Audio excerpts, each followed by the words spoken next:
Hello everyone, idea Bharat skill YouTube channel में दोस्तों आप लोगों का स्वागत है। तो दोस्तों हमारी जो बार की क्लास चल रही है जनरल अवेयरेंस, ठीक है।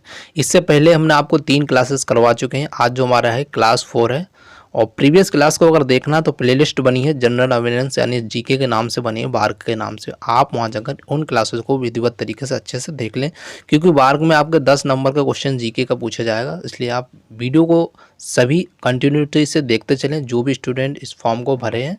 अगर आप किसी भी जनरल अगर कंपटीशन की एग्ज़ाम की तैयारी कर रहे हैं तो जीके का जो नंबर है बहुत ही इंपॉर्टेंट रोल अदा करता है सिलेक्शन में। इसलिए आप इन क्लासों को अच्छे से देखते चलें। और इसका जो पीडीएफ आपको हमारा टेलीग्राम का लिंक दिया गया डिस्क्रिप्शन में, आप वहाँ जाकर इसको प्राप्त कर सकते हैं। और वीडियो को ज़्यादा से ज़्यादा अपने स्टडी ग्रुप और व्हाट्सएप ग्रुप में जरूर शेयर करें। अगर चैनल पर अगर पहली बार विजिट करें चैनल को जरूर सपोर्ट करें।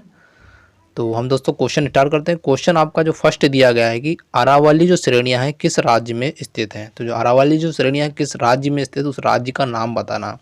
ऑप्शन हमारा फर्स्ट दिया गया है कि राजस्थान है, option B Himachal Pradesh, option C हमारा उड़ीसा, ऑप्शन डी हमारा दिया गया आंध्र प्रदेश। तो आपको इसमें से बताना है तो जो राइट आंसर कौन सा होगा। तो सभी साथी कमेंट करेंगे इसका राइट आंसर कौन सा है चार ऑप्शन में से। तो जो भी साथी इसका राइट आंसर कर रहे हैं ऑप्शन नंबर ए इस करेक्ट आंसर होगा। राजस्थान में जो है अरावली श्रेणियां जो है राजस्थान राज्य में स्थित हैं। इसके बारे में कुछ अगर फैक्ट है वो भी हम देख लेते हैं। फैक्ट को नोट जरूर करते चले करें। यहाँ पर दिया गया अरावली जो है भारत के पश्चिमी भाग जो कि राजस्थान में स्थित एक पर्वतमाला है। और भारत की भौगोलिक संरचना में अरावली क्या है, एक प्राचीनतम पर्वत है। ठीक, क्या नाम है इसका, प्राचीनतम पर्वत के रूप में क्या है अरावली को जाना जाता है। ठीक है। अगला हमारा दिया यह संसार की सबसे प्राचीन पर्वत श्रृंखला, कई बार एग्जाम में पूछा गया है यहाँ से क्वेश्चन। तो राजस्थान को उत्तर और दक्षिण दो भागों में बांटती है और अरावली का सर्वोच्च जो पर्वत शिखर है वो है सिरोही जिले में गुरु शिखर, जिसकी जो ऊंचाई दोस्तों है 1722 यानी अब जो है 1727 मीटर है। ठीक है, जो कि माउंट आबू यानी सिरोही में है। ठीक है, इसको आप याद रखना, यहाँ से क्वेश्चन 100% आपकी एग्जाम में बनेगा। ठीक है, फैक्ट को जरूर नोट करते चलें, अपने कॉपी पेन लेके जरूर बैठा करें। तो अगला हमारा दोस्तों क्वेश्चन दिया, क्वेश्चन में पूछा गया है दक्षिण गंगोत्री क्या है, मतलब दक्षिण जो गंगोत्री है ये क्या है ये आपको बताना। ऑप्शन ए हमारा प्रायद्वीपीय भारत की एक नदी है, ऑप्शन बी है भारतीय नौसेना का युद्धक जलपोत है, ऑप्शन सी है उत्तरी ध्रुव में स्थापित भारतीय वैज्ञानिक अनुसंधान केंद्र है, ऑप्शन डी हमारा है अटलांटिक में स्थापित भारतीय वैज्ञानिक अनुसंधान केंद्र है। तो बताएं इसका राइट आंसर। तो जितने भी स्टूडेंट वीडियो देखा कर सभी कमेंट करेंगे इसका राइट आंसर कौन सा होगा। तो जो भी साथी इसका राइट आंसर कर रहे हैं option number D is correct answer हो, यानी कि अटलांटिका में स्थापित भारतीय वैज्ञानिक या अनुसंधान केंद्र इसका करेक्ट आंसर होगा। ठीक है, तो इसके बारे में कोई फैक्ट है वो भी देख लेंगे। यहाँ पर दिया गया दक्षिण गंगोत्री अटलांटिक महाद्वीप में भारत का पहला स्टेशन है, जो तत्कालीन प्रधानमंत्री जो है श्रीमती इंदिरा गांधी द्वारा भारतीय विज्ञान को बढ़ावा देने एवं ध्रुवीय अनुसंधान केंद्र के लिए 1984 में क्या किया गया था, स्थापित किया गया। 1984 में स्थापित किया गया था। ठीक है, इसको आप याद रख लेना और नोट करते जाना। अगला हमारा क्वेश्चन दिया गया है, क्वेश्चन में पूछा गया है कि जवाहर सुरंग का नाम किस प्राकृतिक पर्वतीय दर्रे को दिया गया है। तो वो दर्रे का नाम बताना। ऑप्शन हमारा पीर पंजाल दर्रा, ऑप्शन ए हमारा पीर पंजाल दर्रा, ऑप्शन बी हमारा बुंदेल पीर दर्रा है, ऑप्शन सी है बनिहाल दर्रा है, ऑप्शन डी हमारा सिपकीला दर्रा। तो इसमें से बताएं राइट आंसर कौन सा होगा। चार ऑप्शंस हैं, जल्दी से बताएं इसका राइट आंसर कौन सा होगा। तो सभी साथी कमेंट करेंगे इसका राइट आंसर कौन सा है। तो जो भी साथी इसका राइट आंसर कर रहे हैं option number C is right answer होगा, यानी कि बनिहाल दर्रा जो है कि क्या है, जवाहर सुरंग का नाम एक प्राकृतिक पर्वतीय दर्रे को दिया गया है। ठीक है, इसके बारे में कुछ फैक्ट है वो देख लेते हैं। अगर बात करें बनिहाल दर्रे की बात करें तो ये बनिहाल दर्रा कहाँ है, हिमालय का एक क्या है प्रमुख दर्रा है। ये राष्ट्रीय राजमार्ग मतलब राष्ट्रीय राजमार्ग 1A इस दर्रे से होकर क्या होता है गुजरता है, राष्ट्रीय राजमार्ग। ठीक है, यही जो है दर्रा कश्मीर घाटी को जवाहर सुरंग के माध्यम से जम्मू के रास्ते शेष भारत से जोड़ता है। ठीक है, ये बनिहाल दर्रे के बारे में हो गया। अब बात करते हैं पीर पंजाल जो दर्रा है इसके बारे में थोड़ा हम चर्चा कर लेते हैं। पीर पंजाल जो दर्रा है भारत के जम्मू और वह कश्मीर राज्य की जो पीर पंजाल पर्वतमाला में स्थित एक क्या है, पहाड़ी दर्रा है। ठीक है। अगला हमारा दिया गया है कि ये कश्मीर घाटी के जम्मू क्षेत्र के राजौरी जिले और पुंछ जिले को क्या करता है, जोड़ता है। इस दर्रे से क्या होता है, मुगल सड़क गुजरती है और कन्नड़ मतलब कल्लड़ के अनुसार इसका जो प्राचीन नाम है वो है, क्या नाम है आप दे सकते हैं, पंजाल धारा के नाम से भी जाना जाता है। ठीक है, इसको आप नोट कर लेना, यहाँ से आपके क्वेश्चन बन सकते हैं एग्जाम में। अगला हमारा जो दर्रा दिया गया सिप किला दर्रा, इसके बारे में देख लेते हैं। जो सिप किला जो दर्रा है, ये सिप की दर्रा हिमालय का एक क्या प्रमुख दर्रा है और ये भारत के हिमाचल जो प्रदेश के किन्नौर जिले को तिब्बत के क्या है, तिब्बत के यहाँ दिया नगारी विभाग के जंदा जिले से जोड़ता है। ठीक है, इसको आप थोड़ा नोट डाउन कर लेना कि सतलुज नदी के इस दर्रे के पास एक जो तंग घाटी से क्या होता है, गुजर कर तिब्बत से भारत में दाखिल होती है। ठीक है, आगे दिया गया है भारत का जो राष्ट्रीय राजमार्ग 4 सिपकीला तक जाता है। ठीक है, आगे देखते हैं, इनको आप नोट जरूर करता है, जो भी हम आपको फैक्ट बताते हैं इसको आप नोट जरूर करते आगे चलें, क्योंकि आपके एग्जाम में यहाँ से भी क्वेश्चन ज़रूर बनते हैं। सनवेट जो होता है किसका संबंध किससे है, ये पूछा गया था कि मैं बिक्री जो बिक्री कर से है कि सीमा शुल्क से है, ऑप्शन सी है उत्पाद शुल्क से है, सेवा कर से है। तो बताएं इसमें से कौन सा राइट होगा, तो सभी साथी बताएंगे इसका राइट आंसर कौन सा होगा। तो जो भी साथी इसका राइट आंसर कर रहे हैं, हमारा option number C is right answer होगा, यानी कि जो उत्पाद यानी उत्पाद शुल्क जो होता है, उत्पाद शुल्क अगर बात की जाए तो ये सनवेट का संबंध होता है उत्पाद शुल्क से होता है। ठीक है, इसके बारे में अगर फैक्ट है वो भी देख लेते हैं। जैसे यहाँ पर दिया गया भारत में वर्तमान में जो मूल्य अनुसार उत्पाद शुल्क लगता है 2000 से लेकर 2001 के जो बजट के उत्पाद शुल्क की जो एकल दर को सनवेट के नाम से लागू किया गया है। कब से, 2000 से 2001 के बीच में। ठीक है, इसको आप याद रख लेना। अगला हमारा दोस्तों क्वेश्चन दिया है, क्वेश्चन पूछा है यहाँ पर स्थान की पूर्ति करना, समूह से संबंधित पशुओं में जुड़े हुए पैर होते हैं तो किस में होते हैं, ये पूछा गया है। तो पोरी फेरा दिया गया, ऑप्शन बी हमारा दिया मोलास्का है, ऑप्शन सी हमारा आर्थो पोंडा दिया, ऑप्शन डी हमारा है एनेलिडा। तो इसमें से कौन सा राइट होगा जिसमें क्या है, जिनके जो पशुओं में जो पैर होते हैं आपस में जुड़े रहते हैं, तो उसके बारे में पूछा गया है। तो आप बताएं जल्दी से इसमें से 4 ऑप्शन में से कौन सा राइट आंसर होगा।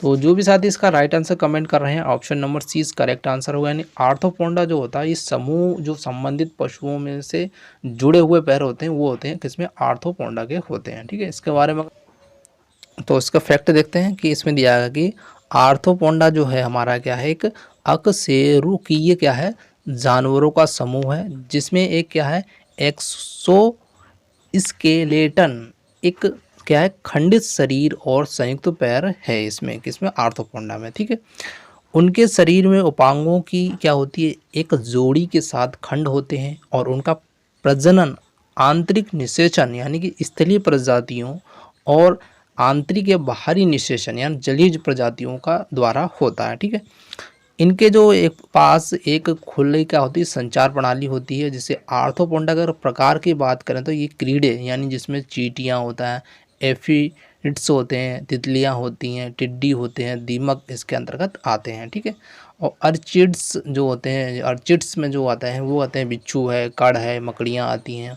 और क्रिटेशियन जो होते हैं इसमें केकड़ा होता है, मछली होता है, झींगा मछली होता है, झींगा होता है और इत्यादि इसके अंतर्गत आते हैं। इनका जो विकास जो होता है कैम्ब्रियन काल से है। ठीक है, इनको आप नोट करते चलें अपनी कॉपी में ज़रूर एक बार, क्योंकि फैक्ट बहुत ही इंपॉर्टेंट होते हैं। ठीक है, अगला हम इसका फैक्ट देख लेते हैं, वे मनुष्यों के भोजन का एक क्या होते हैं, स्रोत होते हैं। जो जितने भी हैं क्या होते हैं, एक मनुष्यों के एक भोजन का स्रोत होते हैं। वे फलों के परागकण और कुछ प्रजातियां जो मनुष्यों, पशुओं और फलों तक फैलती हैं। ठीक है, अकशेरुकी जंतुओं में सबसे बड़ा एक संघ है। ठीक है, ये आप नोट ज़रूर कर लेना।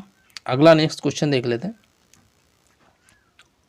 क्वेश्चन दोस्तों दिया गया हमारा है कि मॉन्ट्रियल सम्मेलन 1987 में कौन सा बड़ा फैसला लिया गया। तो वो कौन सा बड़ा फैसला लिया गया, तो आप देख सकते हैं, एक बार यहाँ पढ़िए पूरे फैसले, इसमें से आपको बताना राइट आंसर। फर्स्ट हमारा था विकसित देश 2000 तक पूरी तरह से CFC उत्पादित पर प्रतिबंधित लगाएंगे। ऑप्शन बी हमारा विकसित जो देश है 2010 तक पूरी तरह से CFC उत्पादन पर प्रतिबंध लगाएंगे। ऑप्शन सी हमारा विकसित जो विकसील देश है 2000 तक पूरी तरह से CFC उत्पादन पर प्रतिबंध लगाएंगे। ऑप्शन डी हमारा दिया गया है विकासशील देश 2020 तक पूरी तरह से CFC उत्पादन पर प्रतिबंध लगाएंगे। तो इसमें से कौन सा राइट होगा, तो आप सभी साथी कमेंट करें।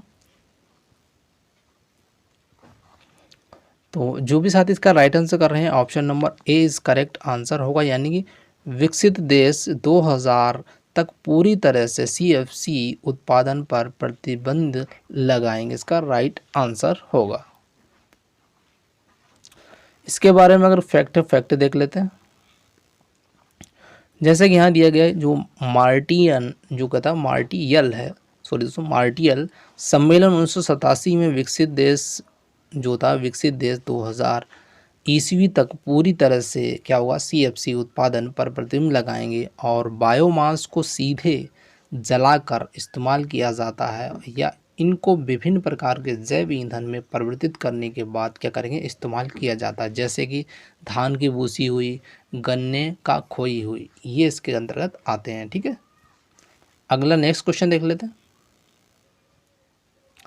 अगला हमारा क्वेश्चन दिया, भारतीय संविधान ने भारतीय महासंघ की योजना किसके संविधान से ली थी। तो किसके संविधान से ली थी, इंपॉर्टेंट क्वेश्चन है कि संयुक्त राज्य अमेरिका से, ऑप्शन बी हमारा कनाडा है और ऑप्शन सी है आयरलैंड, ऑप्शन डी हमारा है यूनाइटेड किंगडम। तो इसमें से कौन सा राइट होगा, तो सभी साथी कमेंट करें जल्दी से जल्दी।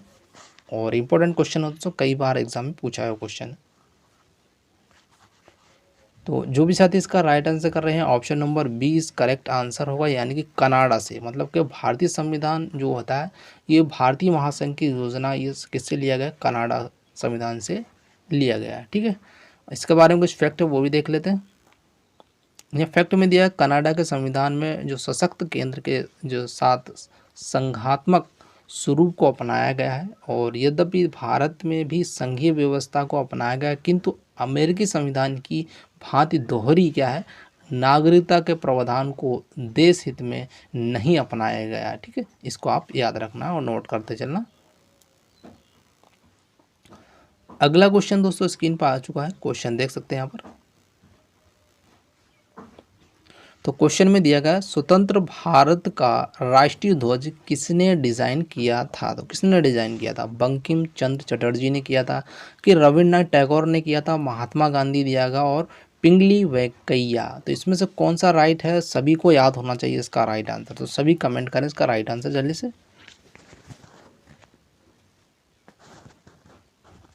तो जो भी साथी इसका राइट आंसर कर रहे हैं 39 का हमारा ऑप्शन नंबर डी इस करेक्ट आंसर होगा, यानी पिंगली वेंकैया इसका राइट आंसर होगा, यानी कि स्वतंत्र भारत का जो राष्ट्रीय ध्वज था उसको डिजाइन किया था पिंगली वेंकैया ने किया था। ठीक है, इसके बारे में कुछ फैक्ट वो भी देख लेंगे। यहाँ पर दिया महात्मा गांधी ने पहली बार 1900 क्या कह रहा था 1921 में भारतीय राष्ट्रीय कांग्रेस के लिए एक झंडे का प्रस्ताव रखा था। कब रखा था, 1921 में रखा था। किसने रखा था, महात्मा गांधी ने। ठीक है, इसको आप याद रखना।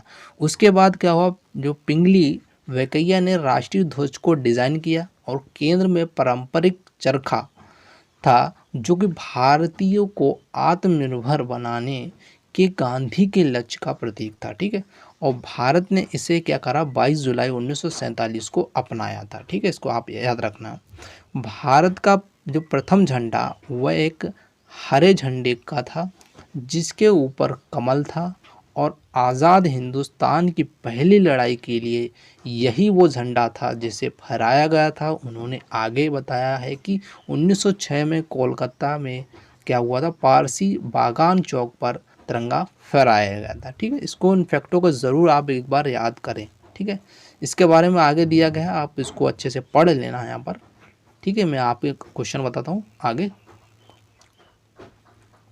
क्वेश्चन अगला दिया गया है कि भारत की भौगोलिक स्थिति के संबंध में निम्नलिखित में से कौन सा कथन जो सही है, इसमें से बताना कौन सा कथन सही है जो भारत की भौगोलिक स्थिति के अनुसार।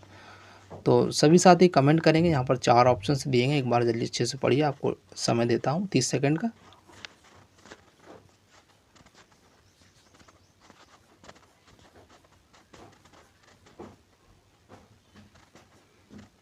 तो जो भी साथी इसका राइट आंसर कर रहे हैं option number D is correct answer हो, यानी कि जो जितने भी ऑप्शंस दिए गए हैं सभी के सभी राइट होंगे। ये क्या है, विषुवतीय रेखा के उत्तर में स्थित है और ये 8 डिग्री से 4 जो है 4 और उत्तर से है और 37 डिग्री से लेकर 6 उत्तरी अक्षांश के बीच स्थित है। ठीक है, इसी प्रकार सी ऑप्शन दिया, ये 68 डिग्री से 7 पूर्व से लेकर 97 डिग्री से 25 पूर्वी देशांतर के बीच स्थित है। ठीक है, ये मतलब तीनों के तीनों ऑप्शन क्या होंगे, सही होंगे। इसके बारे में जो फैक्ट दिए गए हैं वो आपको मैंने उसमें ऑप्शन में दिए गए तो उसी अनुसार दिए गए। ठीक है, इनको एक बार देख लेना। अगला क्वेश्चन देख लेते हैं, क्वेश्चन नंबर 41 आ चुका है। क्वेश्चन में पूछा, यदि किसी ध्वनि तरंग की जो आवृत्ति है 50 हर्ट्ज, ये इसका आवर्तकाल पूछा गया। तो इसमें सीधा सिंपल है, अगर आपको फार्मूला आता है तो इसको आप आसानी से कर सकते हैं। जो फार्मूला होता है T बराबर 1/f होता है। ठीक है, f मतलब हमारा होता है फ्रीक्वेंसी यानी आवृत्ति।